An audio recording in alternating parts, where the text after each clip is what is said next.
مباہلے کے جو باقاعدہ پیغامات ہیں کہ جو واقعہ ہوا تھا مباہلے کا، جس میں پیغمبر اپنے گھر والوں کو اس انداز سے لے کر گئے تھے، اور آج بھی وہاں باقاعدہ جو مدینے میں مسجد مباہلہ ہے، وہ جگہ کے جہاں پر مباہلہ ہوا تھا، اور وہاں پر دشمنی میں اس جگہ کا نام جو مسجد مباہلہ کے نام سے مشہور تھی، اس کا نام مسجد بنو معاویہ رکھ دیا گیا ہے۔ تو بہرحال اب پیغامات آپ کہہ دیں گی واقع مباہلہ کے کون؟ اب مثلا آپ دیکھیے، میں تقریر میں بیان کرتا جا رہا ہوں، یعنی سمجھیں کہ آپ مباہلہ جو ہے پڑھنے جا رہی ہیں واقعات میں، جیسے آپ نے سرنامہ کلام میں بھی مثلا آیتیں مباہلہ قرار دی، وہ تمام چیزیں اس میں بیان کرتی ہوئے آپ آگے آ رہی ہیں۔ اب واقع مباہلہ جس وقت آپ پڑھیں تو واقع مباہلہ کیا پیغامات لے کے لوگوں پہ اپلائی کریں اس کا، کہ دیکھیے پہلا پیغام تو یہی کہ نصارہ نجران کی طرح صرف تعریف معصومین کی حد تک نہیں رہ جانا ہے آپ نے۔ وہ بھی کیا کہہ رہے تھے؟ تعریفیں کر رہے تھے آ کر اہل بیت کی، آج ہم ایسے چہرے دیکھ رہے ہیں کہ پہاڑوں کو بھی اپنی جگہ سے ہٹنے کا حکم دے تو ہٹ جائیں، لیکن جب اتنی تم تعریفیں کر رہے ہو تو ایمان کیوں نہیں لے آتے؟ کہا ہم جزیہ دینا قبول کر لیں گے، ایمان نہیں لیں گے، یعنی بات نہیں مانیں گے۔ ان کی عظمت کے قائل ہیں کہ ہم پر عذاب نازل ہو جائے گا، لیکن کیا ہے؟ بات نہیں مانیں گے۔ آپ کہیں گے یہی والی تو چیز ہم بھی کر رہے ہیں، ہم مشاعرے کر رہے ہیں، ان کے فضائل پڑھ رہے ہیں، قصیدہ خوانی کر رہے ہیں، لیکن بات ہم ان کی ایک بھی نہیں مان رہے۔ نصارہ نجران کی طرح سے یہ تو نصارہ نجران مباہلے سے پیغام یہ مل رہا ہے کہ ہماری سیرت تو ان کی جیسی سیرت بن رہی، لوگوں کے غیرت کو جھنجھوڑیں کہ یہ کیا کرنے جا رہے ہو۔ اس واقعے کو صرف یہ کہ صرف ان کی تعریف کر کے چلے جاؤ گے تو نصارہ نجران کی طرح سے تعریف کر کے چلے جاؤ گے۔ تمہیں عمل کرنا ہے ان کی باتوں پر، اور ویسے ایمان لانا ہے جو کہ وہ لوگ ایمان نہیں لائے تو اس کے برخلاف عمل کرنا ہے۔ مثلا آپ نہیں، اب اس میں آپ خود اور بھی کر سکتی ہیں، ہمارے پاس اتنا وقت نہیں ہے۔ اسی طرح سے مثلا آپ اس میں پیغام یہ بھی دے سکتی ہیں، وہ کہہ رہے تھے نا کہ ہم ایسے چہرے دیکھ رہے ہیں، تو وہ واقعی ایسے چہرے دیکھ رہے تھے اور ان کی عظمت کے قائل تھے، لیکن عمل پھر بھی نہیں کر رہے تھے۔ دوسرا پیغام یہ ہے کہ تبلیغ میں دین کے لیے عورتیں گھر سے باہر جا سکتی ہیں۔ آپ ان سے کہیں آپ دیکھیے کتنے آپ دنیاوی کاموں کے لیے باہر جاتی ہیں، لیکن اسلام جب عورتوں سے تقاضا کر رہا ہے انہیں زیادہ تر وقت گھر میں رہنا چاہیے، اور وہ اسلام کے جو کہ عورتوں کو گھر میں رہنے کی تاکید کرتا ہے، لیکن جب تبلیغ دین کا موقع آ جائے تو وہی عورت پھر گھر سے باہر بھی آ جاتی ہے کہ جس کے نقش قدم بھی لوگ دیکھ نہیں پاتے تھے۔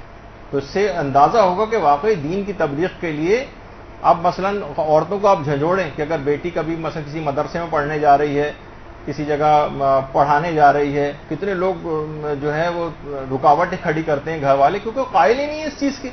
ان کو کسی نے آج تک بتائی یہ بات نہیں کہ اس کو جانے دو، یہ خود اپنی بھی زندگی سنوارے گی، دوسروں کی زندگی بھی سنوارے گی، پڑھانے جا رہی ہے، لوگ روکتے ہیں پڑھنے سے بھی پڑھانے سے بھی۔ تو تبلیغ دین میں اجازت ہے کہ وہ عورتیں جو ہیں وہ گھر سے باہر جا سکتی ہیں، لیکن کیا ہے کہ مکمل پردے کے اندر جانا۔ تو یہ سب چیزیں ان کو بتانی ہیں۔ یا اسی طریقے سے دیکھیے کہ مباہلے کے لیے یہ بھی ہے کہ پیغمبر پورے گھر کو اپنے ساتھ لے کر گئے تھے۔ مباہلہ کیا تھا؟ مناظرہ تھا، یعنی تمام گھر والوں کو پیغام یہ کہ گھر والوں کو اتنا مضبوط ہونا چاہیے دین کے اعتبار سے کہ کبھی کسی کو جواب دینے کا موقع آ جائے کوئی تو وہ کم سے کم اس کا کوئی جواب تو دے سکے۔ یعنی پیغام اس کے اندر یہ کہ پیغمبر اکیلے بھی مناظرے کے لیے جا سکتے تھے، لیکن پورے گھر والوں کو لے کر کیوں گئے؟ یہ پیغام دینا تھا کہ دین کے اعتبار سے پورے گھر کو مضبوط بنانا ایک مومن کی ذمہ داری، کبھی کوئی ایسا موقع آ جائے۔ اب قدم قدم پہ ایک ایک بات پر آپ جو ہے پیغامات دیتی ہوئی جا رہی ہیں۔ اچھا، اسی طریقے سے یہ بھی آپ کو پیغام دینا ہے کہ خالی صرف اتنا آپ کو مضبوط بنا دینا ہے کہ اپنے گھر کے بچوں کو بھی کہ وہ کسی بھی غلط عقیدہ بیان کرنے والے کے ممبر پہ کسی نے جو بھی عقیدہ بیان کر لیا اس کو اپنا جو ہے وہ انہوں نے بھی عقیدہ بنا لیا، جو ذرا سا چرب زبانی آ کر ممبر پہ قافیے سے قافیہ ملا کے چلا گیا اسی کے ہم نظریہ ہو گئے۔ اس کا مطلب ہے کہ گھر والوں کو عقیدے کے اعتبار سے اتنا مضبوط ہونا چاہیے، اور بچوں کے عقائد محکم کرنے کے لیے خاص طور پر اقدامات کرنے چاہیے۔ آپ ان سے کہیں کہ فاسد العقیدہ افراد کے ہتھے نہ چڑھنے دیں، نہ ایسے ذاکرین کے ہتھے چڑھنے دیں کہ جو لوگوں کے عقیدوں کو خراب کر رہے ہیں، ان کو ایسی مجلسوں میں نہ جان دیں۔ اب قدم قدم پہ آپ مباہلے کا پیغام دیتی ہوئی جائیں گی۔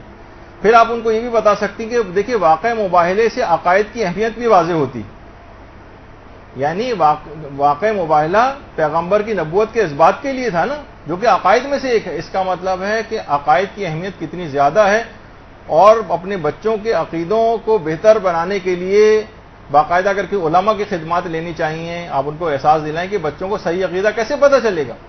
اسی طرح سے صحیح عقیدہ پتہ چلے گا کہ ان کو علماء حقہ کی عقائد کے سلسلے میں دلائل پڑھائے جائیں. خیر اس میں کتنی چیزیں بیان ہو سکتی ہیں. مثلا آپ آیت تطہیر بیان کر رہی ہیں اگر، اور اہل بیت کی طہارت کی باتیں بیان کر رہی ہیں، تو فقط اس تک نہ رہیں، بلکہ کہیں گے دیکھیے کہ اہل بیت کو پروردگار نے تمام نجاستوں سے دور کیا تھا، تمام خرابیوں سے دور کیا تھا، اور ہم انہی خرابیوں کے اندر پڑے ہوئے نظر آ رہے ہیں. تو ہمارے اندر کچھ تو اس عصمت کی کوئی جھلک ان کے ماننے والوں کے اندر بھی ہونی چاہیے نا. ٹھیک ہے عصمت مطلقہ جو ہے وہ اہل بیت کے پاس ہے، لیکن عصمت کی کوئی ایک پرسنٹیج 0.1%، 2%، 3%، 4%، 5%، وہ خود بھی تو چاہتے تھے نا کہ آپ کوئی گناہ نہ کریں، اور گناہ نہ کرنا ہی عصمت کی کوئی ایک ڈگری ہوتی. عصمت مطلقہ ان کے پاس ہے نا، ان کی کوئی برابری کر سکتا ہے، نہ برابری کرنے کو کہا جا رہا ہے، لیکن ان کی سیرت پہ تو عمل کرنا ہے اور عصمت کی کوئی ایک پرسنٹیج حاصل کرنی. تو آیت تطہیر جو اہل بیت کی شان میں تھی، اس کو لوگوں پہ آپ نے تطبیق کی اور ان کو جھنجھوڑا کہ صرف ان کی تعریف کی حد تک نہیں رہ جانا ہے کہ یہ گناہ نہیں کرتے تھے اور یہ سب ان کی فضیلت اتنی زیادہ ہے، بلکہ اس آیت تطہیر سے آپ کے اندر یہ سبق آپ کو لینا ہے کہ آپ کو بھی کوئی گناہ نہیں کرنا. اس کی طرف ان کو لے کر جائیں. یا مثلا خیبر کا جو قلعہ، کتنا زیادہ خیبر خیبر خیبر ہمارے یہاں پڑھی جاتی. کبھی یہ نہیں ہوتا کہ امیر المومنین، یہ نقطہ نہیں پڑھا جاتا کہ جنگ خیبر میں فتح کے بعد امیر المومنین نے اندر خیبر کے قلعے میں گھسنے سے انکار کر دیا تھا. کہا میں اندر نہیں جاؤں گا کہ کوئی یہودیوں کی ناموس عورتوں کے اوپر نگاہ پڑ سکتی. اس سے آپ کتنے پیغامات جو ہیں وہ نوجوانوں کو دے سکتی ہیں کہ اپنی نظر بازی کرنا اور نامحرموں کو دیکھنا اور ٹی وی کے اوپر اس انداز سے بے حجابانہ نظریں گاڑنا اور اداکاروں اور ان کے چہروں کو دیکھنا، یہ امیر المومنین کے ماننے والوں کی سیرت کے مطابق نہیں. امیر المومنین تو ایسے تھے کہ یہودیوں کی ناموس کے اوپر بھی نگاہ کرنے کے خوف سے جو ہے اندر قلعہ خیبر کے اندر جانے سے انکار کر دیا. اب خیبر پڑھا جا رہا ہے اور اس سے لوگوں، ٹھیک ہے لوگ کہیں گے انہی کی طاقت تھی کہ انہوں نے 2 انگلیوں سے خیبر کے دروازے کو اکھاڑ لیا تھا، نہ ہم یہ کام کر سکتے ہیں، نہ خیبر آج ہمارے سامنے ہے، نہ ہمارے اندر اتنی طاقت ہے، بس ویسے ہی واہ واہ کر کے اور واپس آ جائیں گے. اس میں جو ان کی عمل کرنے کی بات ہے خیبر میں سے وہ والے پوائنٹ بھی تو نکال کے بتانے چاہیے، ورنہ اس مجلس کا اور اس فضائل کو پڑھنے کا کیا فائدہ ہوگا. یا مثلا خاندان اہل بیت کی خواتین کے پردے کے اوپر کتنی زیادہ بات چیت ظاہر ہے کہ اس کے اندر ہوتی، تو اب اس کو بھی آپ تطبیق کریں. اس کی خواتین کے اوپر کتنا زیادہ پردے کے مصائب آپ پڑھتی ہیں لیکن کہیں کوئی جملہ نہیں کہتی. کتنی روایت میں آیا ہے کہ مثلا یحییٰ مازنی کہتا تھا کہ میں جوار امیر المومنین میں کتنے عرصے رہا ہوں، لیکن خدا کی قسم میں نے ان کی بیٹی زینب کو نہ آج تک کبھی دیکھا نہ اس کی کوئی آواز سنی. اور رسول اکرم کی قبر مبارک کی زیارت کو جب رات کے وقت امیر المومنین امام حسن، امام حسین اور حضرت زینب سلام اللہ علیہ کو لے کر جاتے تھے. اللہم صلی علی محمد و علی محمد.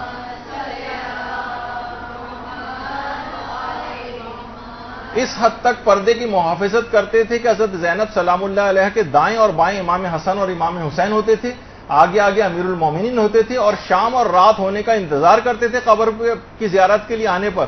اور قبر کی زیارت پر آ کر بھی امیر المومنین کا ایک طریقہ تھا، ہمیشہ چراغ کی لو کو مدھم کر دیا کرتے تھے. امام حسن نے جب پوچھا کہ بابا یہ آپ چراغ کی لو کو کم کیوں کرتے ہیں، تو کہا کہ میں نہیں چاہتا کہ تمہاری بہن کے چہرے کو کوئی جو ہے وہ دیکھ لے. اب ایک ایک چیز سے آپ لوگوں کو بتا سکتے ہیں اور آپ ان کو احساس دلائیں کہ دیکھیے یہ زینب تھی، ان کے اوپر آپ رونے کے لیے آئی ہیں، تو ان کی سیرت سے ہم کتنے دور ہو گئے. ان خواتین کے پردے وہ کیا ہو گیا.